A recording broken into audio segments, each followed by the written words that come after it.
Nous sommes le 14 mars 2017. Bonsoir, bienvenue pour cette édition du 7-8. Les invités, émission consacrée à celles et ceux qui font l'actualité dans le département. Et cette émission est exclusivement politique ce soir, puisque je reçois Pascal Poirot. Il est candidat d'hiver droite, soutenu par le Parti chrétien-démocrate de Jean-Frédéric Poisson, dans la deuxième circonscription des Yvelines.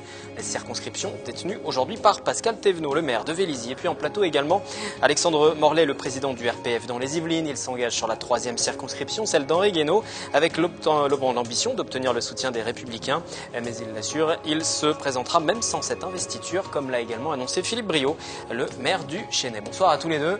Bonsoir. Et bienvenue sur ce plateau. Avant d'évoquer les élections législatives, un mot tout de même de cet événement majeur aujourd'hui. Il y a un candidat à la présidentielle dorénavant officiellement mis en examen. François Fillon mis en examen cet après-midi pour détournement de fonds publics dans l'enquête sur les emplois fictifs visant sa femme et ses enfants. Je voudrais avoir votre réaction à chacun d'entre vous, sachant que le RPF que vous représentez soutient François Fillon encore et toujours. Oui, tout à fait, et on continuera à le soutenir jusqu'au bout de l'élection présidentielle et même après, puisque pour nous, mise en examen ne veut pas dire culpabilité, donc on laisse la justice faire son travail.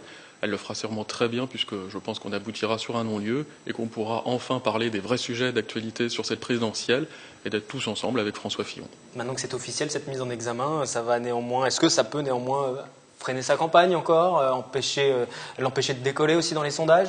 Je ne pense pas. Je pense qu'aujourd'hui, les gens sont habitués à ce battage et cette espèce d'acharnement médiatique contre lui, politico-judiciaire.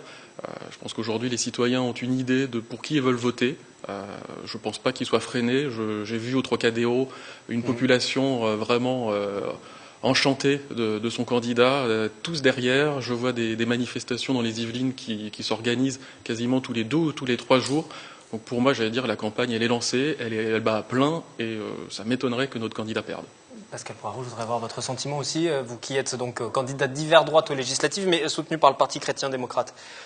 Je pense que c'est un non-événement, parce qu'il l'avait déjà annoncé lui-même il y a une quinzaine de jours.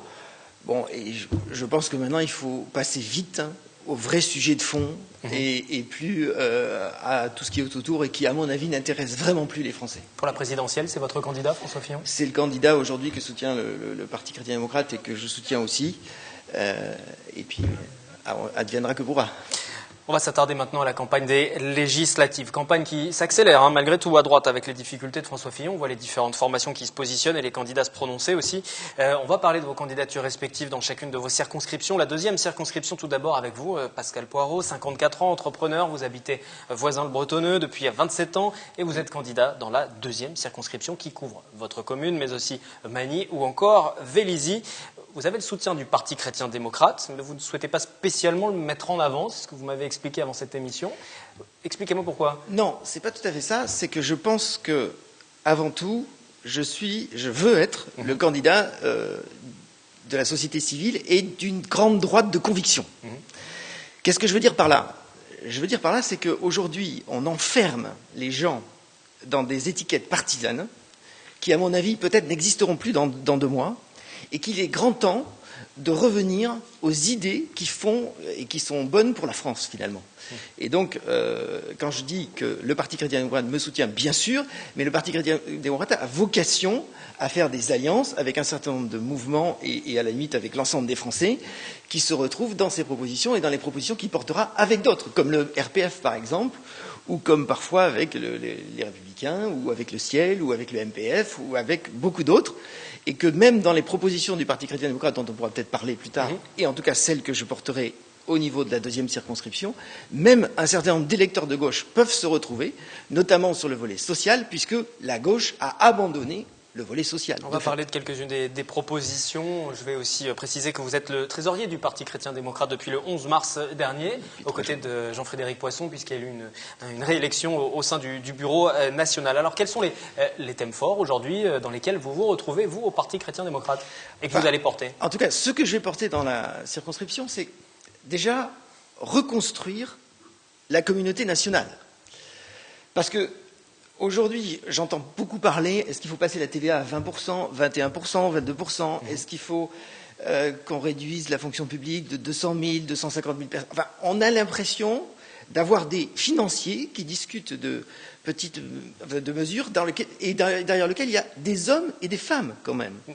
Mais néanmoins, c'est important pour les électeurs de savoir un peu ce qui les Oui, attend en cas de victoire du candidat. Je suis d'accord, mais si vous voulez, des grandes réformes, pour qu'elles puissent être mises en œuvre, il faut qu'elles soient acceptées.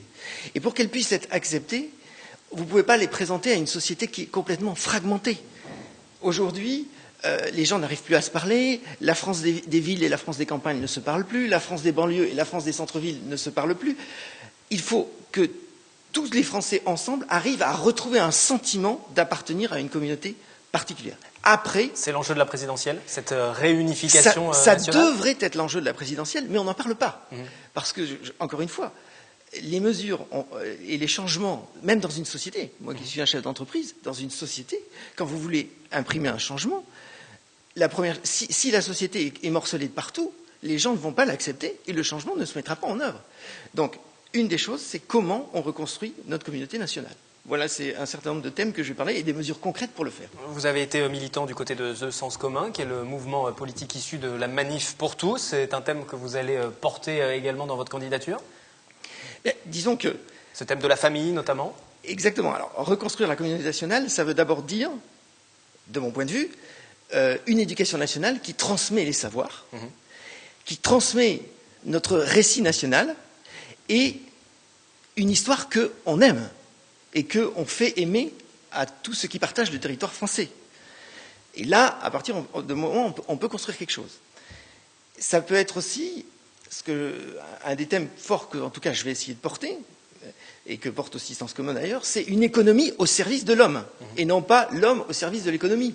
Je veux dire, aujourd'hui, dans les entreprises, le nombre de burn-out explose. Dans nos campagnes, il y a 2 agriculteurs par semaine qui se suicident, et tout le monde s'en fiche. Donc voilà, donc, est-ce qu'on veut continuer comme ça, ou est-ce qu'il faut quand même remettre à plat l'économie, voir dans la façon dont on fonctionne aujourd'hui ce qui est bon, mais ce qu'il faut vraiment corriger, et la façon de le faire pour que l'homme soit mieux respecté au travail, qu'il ait un logement décent, qu'on lutte contre la pauvreté, qu'on protège la vie au niveau de la conception, et notamment lorsqu'une femme, effectivement, souhaite garder son enfant et qu'elle ne peut pas le faire pour des raisons sociales, ou bien en fin de vie, lorsque, effectivement, on dit, bon, les personnes âgées, elles commencent à coûter trop cher, donc si on pouvait les aider à mourir dans la dignité, ce serait bien. Non, il faut respecter l'homme dans toute sa dimension, et que l'économie, ça ne nous empêche pas, vous savez, d'exporter, ça ne nous empêchera pas de développer nos entreprises en respectant mieux les hommes qui y travaillent et les hommes et les femmes qui constituent la société civile aujourd'hui.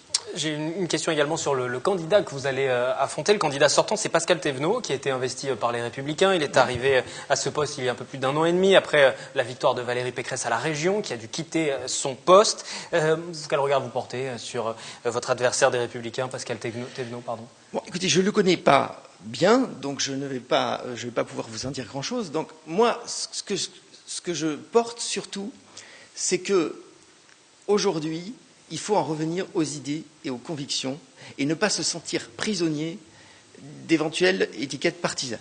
Et pour cela, il faut avoir des compétences. J'estime aujourd'hui les avoir, notamment par mon parcours professionnel qui fait que je connais très bien les collectivités locales, je connais très bien les acteurs publics, tout en ayant travaillé toujours dans le privé, etc. Et puis, il faut être disponible. Et donc, si je suis élu député en juin prochain, ce sera mon seul mandat politique. Et j'irai faire le tour de toutes les communes de la circonscription au niveau local, déjà pendant la campagne et après, si je suis élu, pour bien sentir ce terrain-là, en plus des sujets nationaux que je porterai à l'Assemblée nationale. Vous parliez de ce cumul des mandats. Il faut savoir que normalement, à partir du prochain mandat, un député ne pourra plus être maire. Donc si Pascal Thévenot était réélu, il devrait lui aussi choisir, et ce serait son seul mandat, en tout cas. Oui, mais enfin, il y a les vrais cumuls. Voilà, juste pour préciser. Et ceci dit, il y a les vrais cumuls et les faux cumuls. On pourra en parler on aura l'occasion d'en parler, sans doute, lorsque nous organiserons les différents débats, et que vous serez face à Pascal Thévenot dans les prochaines semaines pour débattre. Vous restez avec nous, on quitte la 2e circonscription, on passe à la 3e avec vous, Alexandre Morlet. Vous représentez le RPF, Rassemblement pour la France, mouvement gaulliste qui a été initié à la fin des années 40, candidat donc aux législatives dans la 3e circonscription. Il y a beaucoup de candidats de droite dans cette 3e circonscription, parce que Henri Guénaud, qui n'a plus l'investiture des Républicains, pourrait malgré tout se présenter. Philippe Briot, le maire du Chesnay aussi, entend lui obtenir l'investiture des Républicains. Et puis vous également, c'est beaucoup de candidatures à droite. Oh, je dirais pas autant que ça, parce que aujourd'hui, qui dit droite, faut aussi savoir quels partis sont représentés à droite. Il y a des personnes qui aujourd'hui ont demandé des investitures auprès des Républicains pour se lancer dans la campagne. En cas de non-obtention de ces investitures, ils n'iront pas au combat. Moi, c'est l'inverse. J'ai demandé aux Républicains ainsi qu'à l'UDI et au Parti chrétien-démocrate l'investiture, parce qu'aujourd'hui, je suis investi et soutenu par 11 partis. Vous voulez rassembler, vous en êtes où de ce rassemblement? De ce rassemblement, il est important parce que je suis allé discuter avec un certain nombre d'élus locaux, donc j'ai déjà fait mon tour des communes de la circonscription. Je suis aussi allé voir des responsables de partis politiques locaux et puis nationaux. Et aujourd'hui, je suis investi par Écologie Bleue, le parti qui a été fondé par Patrice Ernu et puis par Pierre-Gilles Tronconi. Je suis investi aussi par le mouvement humain, animaux et nature qui est représenté par Jacques Le Boucher, par l'Alliance écologique indépendante de Jean-Marc Governatori, que je rencontre à nouveau ce soir pour discuter, du mouvement 100%, donc le mouvement 100% écologiste, dont l'AUI fait partie également. Francis Lalanne est un des membres éminents. J'ai également le soutien du MEI, avec son responsable local, M. Dardillon, et puis également Antoine Wechter. Et puis d'autres partis, que ce soit Alternative démocrate, que ce soit le mouvement de la représentation de la société civile, le MPF. Ça veut dire qu'avec tous les soutiens que vous avez, vous êtes élu en juin prochain, député de la 3e circonscription. Vous siégez où? Dans le bloc de la majorité ou de l'opposition de droite? En tout cas dans un bloc de droite? Je serai dans un bloc de droite, quoi qu'il arrive, ou du centre, en fonction effectivement Il n'y aura pas de groupe du RPF en tout cas, puisque vous allez investir une trentaine de candidats à travers la France. Une trentaine de candidats, mais après, le RPF peut se retrouver notamment avec d'autres sensibilités politiques. Ce n'est pas exclu. Comme le Parti chrétien-démocrate, on l'a compris. Comme le Parti chrétien-démocrate, mais également d'autres partis, comme les Républicains, comme l'UDI, comme d'autres partis du centre. Donc aujourd'hui, voilà, je ne suis pas fermé, comme on dit. Aujourd'hui, on fait de la politique pour rassembler, pour fédérer. Donc, moi aujourd'hui, je travaillerai pour toutes les sensibilités qui me représentent. Avec quel point de programme particulier? Quel sera l'axe principal de cette campagne qui commence presque dès à présent, hein? J'en ai plusieurs déjà. Au niveau écologique, il faut préserver, j'allais dire, notre patrimoine que nous avons dans la 3e circonscription. On est jonché de forêts, on a aujourd'hui un certain nombre de bâtiments qui sont, on va dire, en fort besoin de ravalement. On a un esthétisme à suivre, on a des communes qui sont aussi débordées de permis de construire. On a aussi des problématiques, comme vous allez le présenter dans votre émission, sur des questions d'abattoir, donc j'allais dire, de traitement de l'homme et de l'humain. Tout ça, c'est important d'y faire attention.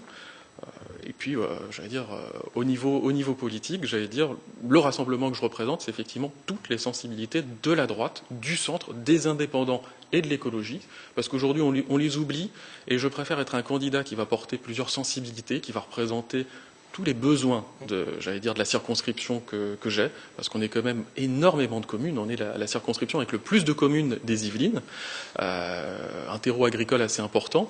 Je pense qu'aujourd'hui, il faut représenter l'ensemble de la circonscription. Et vous attendez les résultats de cette investiture pour les Républicains d'ici la fin du mois. Normalement, on devrait en savoir un petit peu plus sur qui sera désigné dans cette 3e circonscription. Merci à tous les deux. Je rappelle que bien évidemment, vous aurez loisir de développer vos différents programmes au cours des différents débats que nous organiserons sur cette antenne dans les prochaines semaines avec l'intégralité des candidats qui se présentent. Merci encore à vous deux. C'est la fin du 7-8 Les Invités. Replay sur notre site internet, nouvelle édition aux horaires habituels dès demain.